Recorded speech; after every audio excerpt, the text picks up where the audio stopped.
പിതാവിന്റെയും പുത്രന്റെയും പരിശുദ്ധാത്മാവിന്റെയും നാമത്തിൽ ആമേൻ. കർത്താവേ, നിന്റെ വിശുദ്ധ പൗരോഹിത്യത്തെ മഹത്വപ്പെടുത്തണമേ. കർത്താവെ, സഭയിലുള്ള സാന്നിധ്യം പ്രകടമാക്കണമേ. 40 വർഷം ഞാൻ അർപ്പിച്ച കൃപാനയുടെ യോഗ്യതയാണ്. കൃപാസ്ഥാനത്താറെ ജീവനോടെ പ്രത്യക്ഷപ്പെട്ട പരിശുദ്ധ അമ്മയുടെ മാധ്യസ്ഥത്തിലെ ഞാൻ മക്കളെ ആശീർവദിക്കുന്നു. കർത്താവ്, ഈ പ്രഭാതത്തിലെ അങ്ങയുടെ മക്കളെ കാത്തു കൊതിച്ചിരിക്കുകയാണ് ഈശോയെ. നിന്റെ വലതുകരത്തിൻ്റെ ഒരാശീർവാദം കിട്ടാൻ വേണ്ടി. കർത്താവ്, ഇന്ന് യാത്രയ്ക്ക് ഒരുങ്ങുന്ന ഓരോ മക്കളുണ്ട്. ഓരോ ഉദ്യമങ്ങളിലൂടെ മനസ്സിൽ വിചാരിച്ചുകൊണ്ട് പോണവരുണ്ട്. ഓരോ ലക്ഷ്യങ്ങൾ മനസ്സിൽ വെച്ച് പോകുന്നവരുണ്ട്. കർത്താവെ, നിന്റെ തിരുമുറുവാർന്ന് ആണിപ്പെടുതാന്ന് വലതുകരം മക്കളുടെ ശിരസ് വെക്കണമേ. അവർ പോകുന്നിടത്തേക്കല്ല, നീ പോകുന്നിടത്തേക്കെല്ലാം ഞാൻ നിൻ്റെ കൂടെ വരുമെന്ന് കർത്താവ് അങ്ങ് പറഞ്ഞിട്ടുണ്ടല്ലോ ഈശോയെ. അങ്ങയുടെ സഞ്ചാര സാന്നിധ്യം അങ്ങയുടെ മക്കളുടെ കൂടെ ഉണ്ടായിരിക്കണമെന്ന് പ്രാർത്ഥിക്കുന്നു. കർത്താവെ, ഉദ്യോഗത്തിൻ്റെ കാര്യത്തിന് വേണ്ടി പോകുന്നവരുണ്ട്, പഠന കാര്യങ്ങൾക്ക് വേണ്ടി പോകുന്നവരുണ്ട്, ജീവിത വ്യാപാരങ്ങൾക്ക് സാമ്പത്തിക കാര്യങ്ങൾക്ക് വേണ്ടി പോകുന്നവരുണ്ട്, ജോലി സംബന്ധമായ കാര്യങ്ങൾക്ക് വേണ്ടി പോകുന്നത് അവരുടെ എല്ലാം കർത്താവിന് തിരുസേന സമർപ്പിക്കുന്നു. ടെസ്റ്റ്, ഇൻ്റർവ്യൂ, പരീക്ഷ, ഏജൻസി, ക്രയവിക്രയങ്ങൾ, ജീവിതമാർഗങ്ങൾ, വിദൂര യാത്രകൾ, അങ്ങനെ ബന്ധുത്വം മുറക്ക് പോകുന്ന വിവാഹ യാത്രകൾ, ഈശോയെ എവിടെയെല്ലാമൊക്കെ പോകുന്നു അവിടെയെല്ലാം അങ്ങയുടെ മക്കളുടെ കൂടെ നീ ഉണ്ടാകണമേ എന്ന് പ്രാർത്ഥിക്കുന്നു. ഇന്നത്തെ മുഴുവൻ യാത്രകളിൽ കർത്താവ് നിൻ്റെ കൂടെ ഉണ്ടാവുകയും മാതാവ് നിൻ്റെ വലതുകരം ഗ്രഹിക്കുകയും സഞ്ചാരി മാതാവ് രാത്രി നീ തിരികെ വരുമ്പോൾ നിന്നെ ആരോഗ്യത്തോടെയും സമാധാനത്തോടെയും സുരക്ഷിതമായി ദൈവം നിന്നെ തിരികെ എത്തിക്കുകയും ചെയ്യട്ടെ. നിത്യം പിതാവും പുത്രനും അമ്മേ പരിശുദ്ധ അമ്മേ, അമ്മേ പരിശുദ്ധ ദൈവമാതാവേ, കൃപാസനത്തിലൂടെ ഞങ്ങളുടെ ദേശത്തിനും അമ്മ മധ്യസ്ഥം തേടി തന്ന എല്ലാ അനുഗ്രഹങ്ങൾക്കും കൃപകൾക്കും ഞങ്ങളിപ്പോൾ ഹൃദയം നിറഞ്ഞ നന്ദി പറയുന്നു. അമ്മേ പരിശുദ്ധമ്മേ, ദൈവമാതാവേ, 2004 ഡിസംബർ 7 ഉച്ചകഴിഞ്ഞ് 2:30 കൃപാസനത്തിൽ സംഭവിച്ച അമ്മയുടെ പ്രത്യക്ഷപ്പെടലിനെ കുറിച്ച് തിരുസഭയ്ക്ക് സമർപ്പിച്ചിരിക്കുന്ന പഠനരേഖകളുടെ മേൽ സഭാത്മകമായ പഠനം ആരംഭിക്കുവാൻ ഞങ്ങൾ പ്രാർത്ഥിക്കുന്നു. അമ്മേ പരിശുദ്ധമേ, ഭൂസ്വർലോകങ്ങളുടെ രാജ്ഞിയായ അങ്ങേയ്ക്ക് ഭൗമസംരക്ഷണത്തിനായി പ്രപഞ്ചപ്രകൃതിയെ തന്നെ തിരുസഭ പ്രതിഷ്ഠിക്കുവാൻ ഈ പ്രത്യക്ഷീകരണം വഴി ഇടയാക്കണമേ. പരിശുദ്ധമേ, ജപമാല മാതാവേ, സകല കൃപാസനം പ്രാർത്ഥനയോടും ചേർത്ത് ഞങ്ങളിപ്പോൾ പ്രാർത്ഥിക്കുന്ന ഈ കുടുംബത്തിന്റെ പ്രത്യേക നിയോഗം പറ മക്കളെ.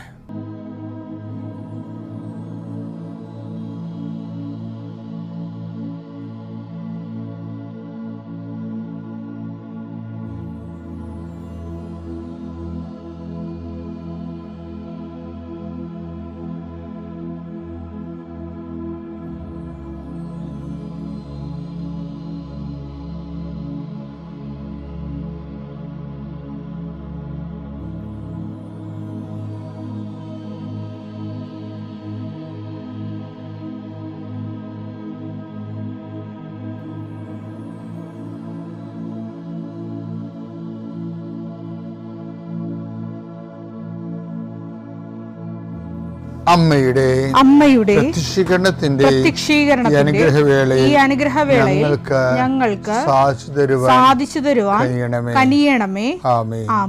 എൻ്റെ പ്രിയപ്പെട്ടവരെ, നിങ്ങൾക്കറിയാമല്ലേ ഈ ദിവസങ്ങളിൽ ഒരു സാക്ഷ്യം ഉണ്ടായേ. ഗ്രിഗറി ജോസഫ്, അദ്ദേഹത്തിൻ്റെ വൈഫിൻ്റെ പേര് കവിത എന്നാണ്. ഗ്രിഗറി ജോസഫ്, കവിത, ഇവരെല്ലാം ഫാമിലി സഹിതം കാനഡയിലാണ്. അപ്പം എനിക്ക് ഇഷ്ടപ്പെട്ടത് ഗ്രിഗറി ജോസഫിന് ഈ ഇറ്റിനറൻ്റായിട്ടുള്ള ഇങ്ങനെ സാധനങ്ങളെ ഏജൻസിയായിട്ട് എത്തിച്ചു കൊടുക്കുന്ന എന്ത് ബിസിനസ്സാണ്. അപ്പോൾ അതുകൊണ്ട് ഒരു മിനിമം വേതനമാക്കി പുള്ളിക്ക് കാനഡ കിട്ടിക്കൊണ്ടിരുന്നത്. പക്ഷെ പുള്ളി ഉടമ്പടി വന്നതിന് ശേഷം ഉടമ്പടി പുള്ളി കൃത്യമായിട്ട് ചെയ്യും. ഇപ്പോൾ ദൈവം നമ്മോട് കരുതൽ കാണിച്ചത്, ഇപ്പോൾ ഞാൻ നിനക്ക് ഇളവ് ചെയ്ത പോലെ നീയും ഇളവ് ചെയ്ത് കൊടുക്കേണ്ടതായിരുന്നില്ലേ. മത്തായി 18:33. മത്തായി 18:33. ഞാൻ നിന്നോട് കരുണ കാണിച്ചതുപോലെ നീയും നിന്റെ സഹസേവകനോട് കരുണ കാണിക്കേണ്ടതായിരുന്നില്ലേ. ചില ആൾക്കാർക്ക് സങ്കടമൊക്കെ കണ്ട് നിൽക്കുകയാണെന്നെങ്കിൽ ഒരു പരിചയമില്ലെങ്കിൽ അങ്ങോട്ട് ചെന്ന് ചോദിക്കും, എന്താ സങ്കടമാണല്ലോ, വല്ല കുഴപ്പമുണ്ടോ, സഹായിക്കണോ എന്നൊക്കെ ചോദിക്കൂ. അപ്പോൾ അതൊക്കെ മനസ്സിലായില്ലേ അവർ ഉടമ്പടി, കറക്റ്റ് ഉടമ്പടി ഫോളോ ചെയ്യണമെന്ന്. അപ്പോൾ ഒരിക്കൽ ഗിരിഹരി പറഞ്ഞേ, കർത്താവേ എൻ്റെ ജോലി ഇത്തിരി ശമ്പളം കുറവാണ്, എനിക്കൊരു പുതിയ ജോലി കിട്ടിയിരുന്നേ കൊള്ളാമായിരുന്നു പറയും. അപ്പോൾ എന്നിട്ട് ഇവർ എവിടെയോ ഓൺലൈനിൽ വന്ന ഒരു സ്ഥലത്തേക്ക് ഗിരിഹരി വിളിക്കുമ്പോൾ അവിടുന്ന് റെസ്പോണ്ട് ചെയ്യും. വൈകുന്നേരം റെസ്പോണ്ട് ചെയ്ത് ഇങ്ങനെ തിരിച്ച് വിളിക്കും, ഒരു ചേട്ടത്തി വിളിക്കും. കാനഡയിൽ ഒരു ചേട്ടത്തി വിളിക്കാൻ പറഞ്ഞു, എന്താ നിങ്ങളുടെ പ്രശ്നം? അപ്പോൾ പറഞ്ഞു, എൻ്റെ ജോലി ഇതാണ്, അപ്പോൾ എനിക്ക് നിങ്ങളുടെ സ്ഥാപനത്തിൽ വർക്ക് ചെയ്യാൻ താല്പര്യമുണ്ടെന്ന് പറയുമ്പോൾ, ഇറ്റ്സ് ഓക്കെ, പക്ഷേ ഞങ്ങൾക്ക് നിങ്ങളുടെ സ്ഥലത്ത് ഏജൻസി ഇല്ലെന്ന് പറയും. എന്നിട്ട് ആ ലേഡി പറയുവേ, ലെറ്റസ് തിങ്ക് അബൌട്ട് ഇറ്റ് എന്ന് പറയാം. ഇല്ലെങ്കിൽ ഞങ്ങളെ ഇപ്പം നിങ്ങളെ വിളിച്ചില്ലേ, അപ്പം നിങ്ങളുടെ സ്ഥലത്ത് ഏജൻസി ഉണ്ടാക്കാൻ പറ്റുമോ എന്ന് നോക്കട്ടെ എന്ന്. എൻ്റെ ഇൻസ്റ്റിറ്റ്യൂഷൻ അവരുടെ സ്ഥാപനം ഉണ്ടാക്കാൻ പറ്റുമോ എന്ന് നോക്കട്ടെ എന്ന് പറയും. പെട്ടെന്നായിരുന്നു ആ സംഭവം. അവിടെ അവരുടെ സ്ഥാപനം ഉണ്ടാക്കി ഞങ്ങൾക്ക് ജോലിയും കൊടുത്ത്, അതല്ല 3 മാസത്തിനുള്ളിൽ ഏറ്റവും ബെസ്റ്റ് സെല്ലറിൻ്റെ അവാർഡും കിട്ടി. അപ്പം ദൈവത്തിനടുത്ത് ഇതെല്ലാം ഉണ്ട്, ഇതെല്ലാം ദൈവത്തിനടുത്തുണ്ട്. പക്ഷെ നമ്മളൊരു മെനയാകത്തില്ല, അതാണ് നമുക്ക് പ്രശ്നം. അങ്ങനെ ചെയ്താൽ ഉടമ്പടി എന്നും പറഞ്ഞുകൊണ്ട് നമ്മൾ ഇങ്ങനെയൊക്കെ ചെയ്താൽ നഷ്ടമല്ലേ വരുന്നത്, ഉടമ്പടി എന്നും പറഞ്ഞ് നമ്മൾ ഇങ്ങനെയൊക്കെ ചെയ്താൽ ഉള്ളതും കൂടി ഇല്ലാണ്ടാകത്തില്ലേ എന്നൊക്കെ ചിന്തിച്ച്, മാനുഷികമായി ചിന്തിച്ച് ദൈവത്തെ ഉടമ്പടിയെയും ചില കോണറിൽ നമ്മൾ അടുപ്പിക്കത്തില്ല. അതാണ് ഈ പന്നി ചോദിച്ചില്ലേ ഒരിക്കലേ, പന്നിക്കഥകളിലുള്ളതാണത്. ലഗ്യോൻ പറയണില്ലേ, നീ എന്തിനാണ് ഞങ്ങളുടെ കാര്യത്തിൽ ഇടപെടണമെന്ന്. അപ്പോൾ ആ ഒരു വകുപ്പ് നിലനിൽക്കുന്നിടത്തോളം കാലം ഏതെങ്കിലും വിഷയത്തിൽ ദൈവം ഇടപെടരുതെന്ന് നിങ്ങൾ ഉദ്ദേശിക്കുന്നുണ്ടെങ്കിൽ നിങ്ങളുടെ ഉടമ്പടി ദൈവം ഇടപെട്ടിട്ടില്ല. ഇതൊരു ബ്ലാങ്ക് പേപ്പറാണ്. എന്താ കാര്യം? ഏതെങ്കിലും ഒരു വിഷയത്തിൽ ദൈവം ഇടപെടരുതെന്ന് നിങ്ങൾ വിചാരിച്ചിട്ടുണ്ടെങ്കിൽ നിങ്ങളുടെ ഉടമ്പടിയിൽ ദൈവം ഇടപെട്ടിട്ടേയില്ല. വിശ്വാസ പ്രമാണം.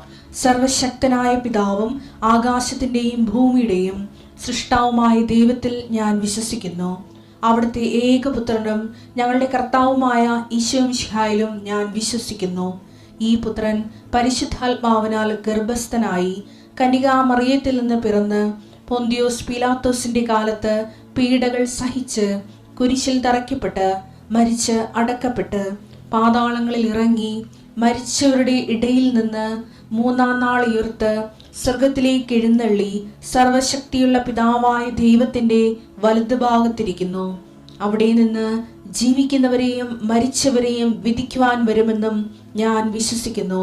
പരിശുദ്ധാത്മാവിലും ഞാൻ വിശ്വസിക്കുന്നു. വിശുദ്ധ കത്തോലിക്കാ സഭയിലും പുണ്യവാന്മാരുടെ ഐക്യത്തിലും പാപങ്ങളുടെ മോചനത്തിലും ശരീരത്തിന്റെ ഉയർപ്പിലും നിത്യമായ ജീവിതത്തിലും ഞാൻ വിശ്വസിക്കുന്നു. ആമേൻ. സുഖസ്ഥനായ ഞങ്ങളുടെ പിതാവേ, അങ്ങയുടെ നാമം പൂജിതമാകണമേ. അങ്ങയുടെ രാജ്യം വരണമേ. അങ്ങയുടെ തിരുമനസ് സ്വർഗത്തിലെ പോലെ ഭൂമിയിലും ആകണമേ. അന്നു വേണ്ടുന്ന ആഹാരം ഇന്ന് ഞങ്ങൾക്ക് തരണമേ. ഞങ്ങളോട് തെറ്റ് ചെയ്യുന്നവരോട് ഞങ്ങൾ ക്ഷമിക്കുന്നത് പോലെ ഞങ്ങളുടെ തെറ്റുകൾ ഞങ്ങളോടും ക്ഷമിക്കണമേ.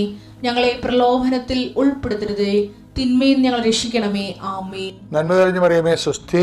കർത്താവ് അങ്ങയുടെ കൂടെ സ്ത്രീകളിൽ അങ്ങ് അനുഗ്രഹിക്കപ്പെട്ടവളാകുന്നു. അങ്ങയുടെ ഉദരത്തിൻ ഫലമായി ഈശോ അനുഗ്രഹിക്കപ്പെട്ടവനാകുന്നു. പരിശുദ്ധ മറിയമേ, തമ്പുരാന്റെ അമ്മേ, പാപികളായ ഞങ്ങൾക്ക് വേണ്ടി ഇപ്പോഴും ഞങ്ങളുടെ മരണസമയത്തും തമ്പുരാനോട് അപേക്ഷിക്കണമേ. ആമേൻ. പിന്നെ ഓൺലൈൻ ഉടമ്പടിയിലായിരുന്നു. അങ്ങനെ എൻ്റെ മകൻ്റെ സാക്ഷ്യത്തിലേക്ക് വരികയാണ്. എൻ്റെ മകന് അവൻ്റെ കമ്പ്യൂട്ടർ പൊട്ടി, അവൻ്റെ ഫോണും പൊട്ടി. വീട്ടിൽ വന്നു, അവൻ ഇത് ശരിയാക്കാൻ നടക്കുക. അവൻ അവിടെ പഠിക്കുമ്പോഴവൻ നല്ലൊരു പഠിക്കാൻ മിടുക്കനാണ്. അവൻ പറയുന്നുണ്ട്, പപ്പ എനിക്ക് ചിലപ്പോഴേ ഫോറിനിൽ എവിടെയെങ്കിലും ഒരു എനിക്ക് പഠിക്കാൻ എന്നെ 3-4 മാസത്തേക്ക് പഠിക്കാനായിട്ട് ഇവരെ അയക്കാൻ ഒരു സാധ്യതയുണ്ട്. അപ്പം എവിടെ നിന്ന് ആയിരിക്കും എന്ന് അറിയത്തില്ല, ചിലപ്പോൾ ഇസ്രയേൽ ആയിരിക്കും, മറ്റേതെങ്കിലും രാജ്യമായിരിക്കും എന്ന് പറയുന്നു. അപ്പോൾ ഇവൻ എൻ്റെ ചികിത്സയ്ക്ക് വേണ്ടി വന്നു, എൻ്റെ ഫോൺ പൊട്ടി, ഇവനെ അറിയാൻ പറ്റിയില്ല. അവസാനം 5 ദിവസത്തിന് മുമ്പ് എൻ്റെ ഫോൺ അവന് കൊടുത്തു. അവൻ്റെ സിം എടുത്ത് ഇട്ടപ്പോഴാണ് പറയുന്നത് അവനെ വാഷിങ്ടൺ DC-യിലെ WHO എന്ന ലോകാരോഗ്യ സംഘടനയുടെ കീഴിലുള്ള IFFRO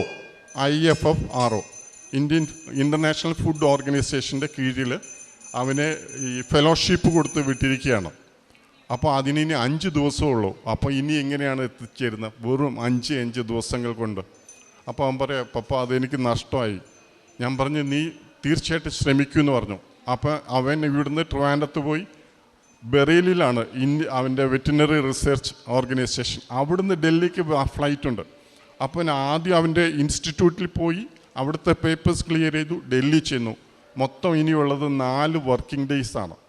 അപ്പോൾ ഈ 4 വർക്കിംഗ് ഡേയ്സ് കൊണ്ട് അവൻ വാഷിങ്ടൺ DC-യിൽ ജോയിൻ ചെയ്യണം.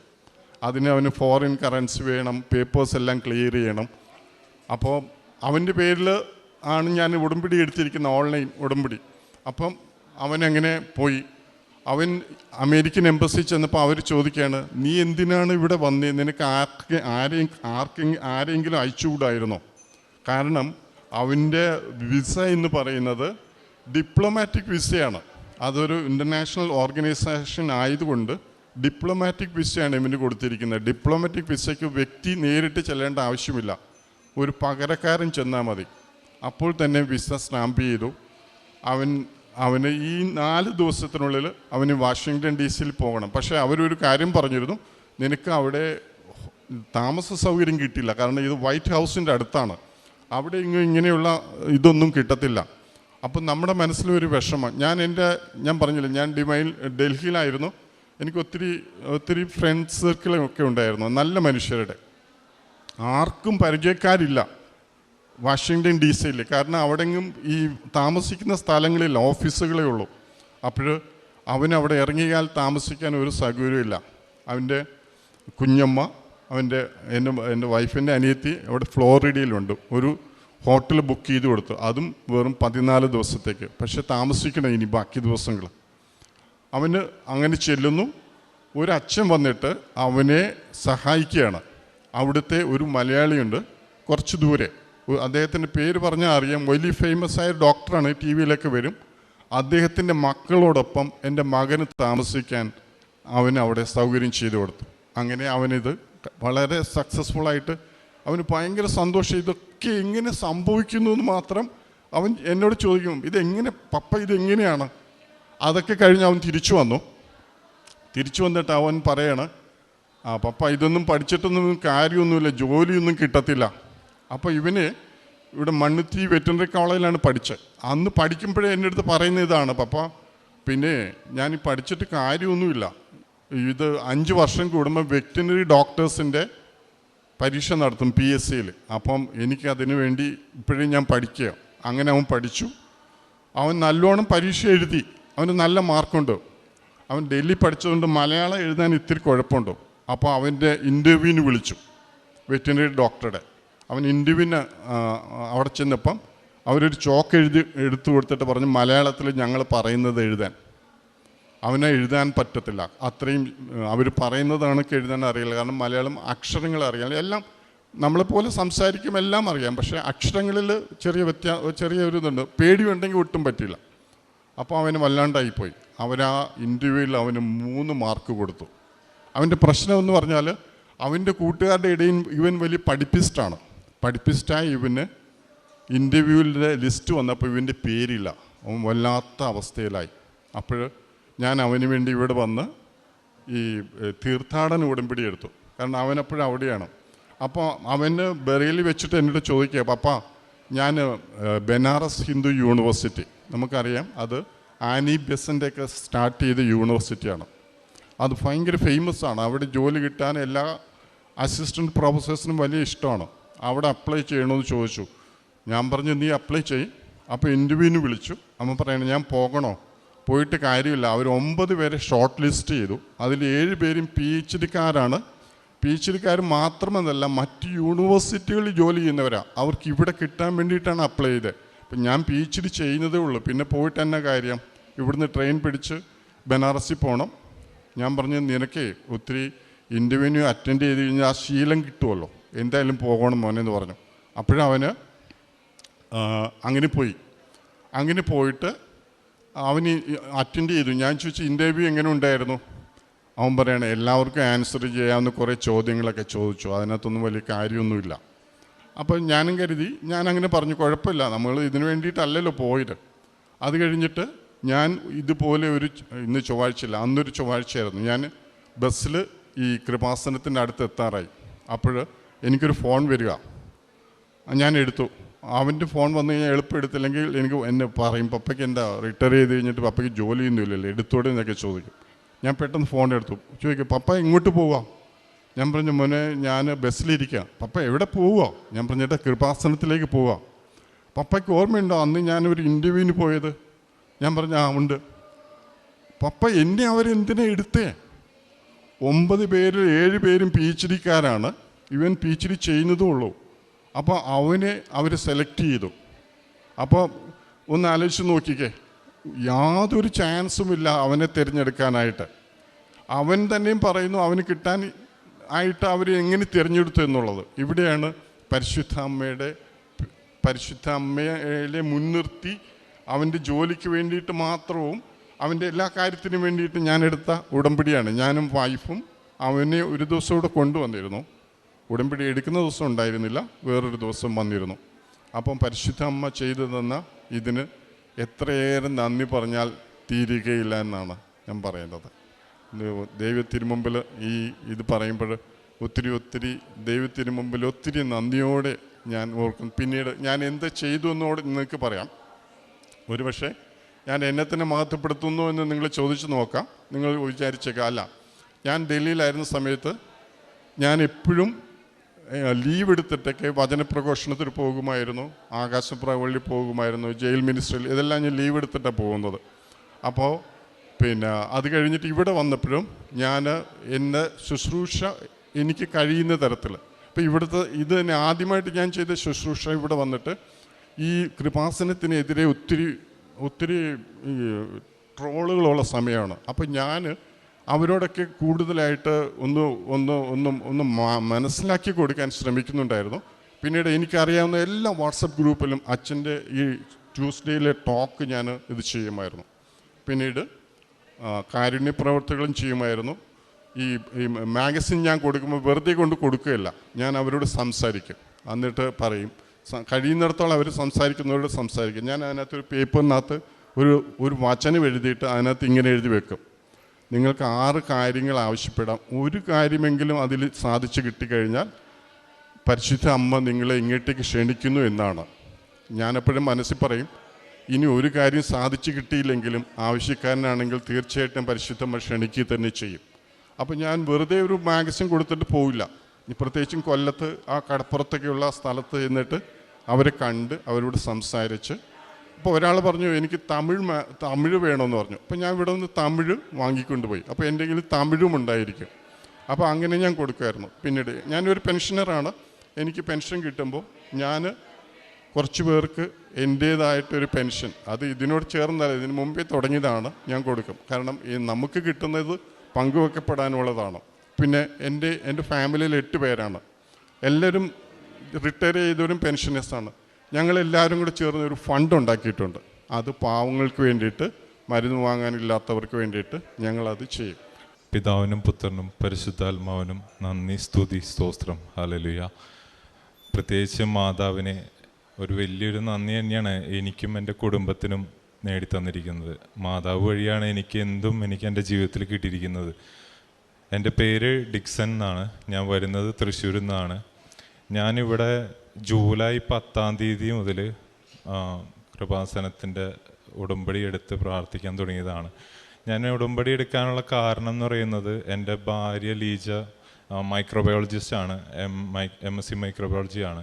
അവൾ വർക്ക് ചെയ്യുന്നത് ഫുഡ് ഇൻഡസ്ട്രിയിലാണ്. പക്ഷെ ഒരു കമ്പനിയിൽ നിന്ന് ഒരു ഗ്രോത്തോ ഒന്നും കിട്ടുന്നില്ല. പലവിധ കമ്പനികളിലും ട്രൈ ചെയ്യുന്ന അതിനൊരു വിജയം ശരിക്കും ലഭിക്കുന്നില്ല എന്ന് തന്നെ പറയാം. അപ്പോൾ അങ്ങനെ വരുന്ന സാഹചര്യത്തിൽ അവൾ വിദേശത്തേക്ക് ജോലി നോക്കാനൊക്കെ ആയിട്ട് ഞങ്ങൾ പല വിധത്തിൽ നോക്കി. ഞങ്ങളുടേതായ വഴികൾ ഞങ്ങൾ നോക്കി, അങ്ങനെ തന്നെ പറയണം. കാരണം എന്ന് വെച്ച് കഴിഞ്ഞാൽ ഞങ്ങളുടെ വഴി തിരഞ്ഞെടുക്കുമ്പോൾ ഞങ്ങൾക്ക് തോൽവി മാത്രമേ ഉണ്ടായിട്ടുള്ളൂ. ഞങ്ങളാണ് സിംഗപ്പൂർക്ക് വിസയ്ക്കുള്ള പൈസ കുറേ ചിലവാക്കി, കാനഡ PR വേണ്ടി കുറേ പൈസ ചിലവാക്കി, അതുപോലെ മറ്റ് ജോലികൾക്ക് വേണ്ടിയും പല പൈസകളും ചിലവാക്കിയിരുന്നു. അവിടെയൊക്കെ തോൽവി തന്നെയായിരുന്നു. അവസാനം ഞാൻ എന്ത് ചെയ്തു എന്ന് വെച്ച് കഴിഞ്ഞാൽ, എനിക്കൊരു വേണ്ടപ്പെട്ടൊരു സിസ്റ്റർ ഉണ്ട്. ആ സിസ്റ്ററിനോട് ഞങ്ങൾ എല്ലാ കാര്യങ്ങളും പറയുമായിരുന്നു. ആ സിസ്റ്റർ എന്നോട് എപ്പോഴും പറയുന്നത് വെച്ച് കഴിഞ്ഞാൽ, നീ എന്ന് നിൻ്റെ വഴി തിരഞ്ഞെടുക്കൽ നിർത്തുന്നോ അന്ന് നിനക്ക് വേണ്ടി നിൻ്റെ ദൈവം വഴിയൊരുക്കും.